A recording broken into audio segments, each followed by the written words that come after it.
It might be difficult to imagine right now, but when the Buffalo Park Center and Regional Archives opens right here on historic Main Street in downtown Wainwright, it will be one of the biggest and most significant cultural centers in our entire region. I feel really strongly, even when I retire, that we want to protect and preserve the rural stuff. It's so, you know, some of these buildings, if you don't take care of them, and especially if you look at the old farmhouses in the Ukrainian settlements, they're falling down or they bulldoze them, and then what do you have? You have the pictures, you have the history, you have videos now, whatever. But if you don't protect it and keep that, we have nothing but bald prairie again. This is a rendering by our architects Manask Isaac of the main floor of the building, with this being the front door, and you come into an entryway with our gift store. There's going to be a major relief sculpture by our artist Rudy Schmidt here, well-known artist. You can come in. These pillars have, the walls can actually move, so they can go back, so it can open up to have 100 or more people coming. So this, if you see how these are open this way, they can close this way, and back and forth. There's interactive learning stations, which will have plugins in the floor so they can be moved away for openings.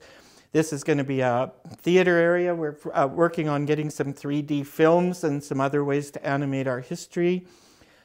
This will be the art gallery, the Town of Wainwright Art Gallery. There will be a reading room here with a glass wall where you can look at computers and library stuff.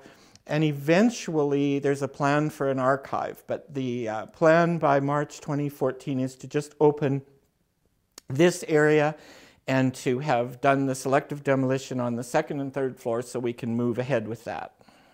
This is just a rendering by the architect of potentially what the gallery and interpretive center space can look like with the theater beyond. As I think we're all aware, downtowns and communities begin to suffer because of the power centers that build outside, which of course Wainwright has, but having something like this in the downtown, and especially for the use that it's going to be put into, I think will enhance the downtown greatly. It'll bring people down here, and of course when people are in an area, they love to coffee, they love to shop, they love to look at the other things that are around. So I think it'll do nothing but enhance the whole community. It just kind of gives the community something to think about and something to be proud of. We have a lot of history in Wainwright, including the pump jack and the entire Main Street, which is 10th Street, from the museum all the way to 5th Avenue. Over 80% of the buildings could be considered historical. I just think it's a huge thing for the community, huge thing for the province. And really the story of Buffalo National Park is not only a national story, it's an international story. We really do need to grasp it, and I think it's very important to the community.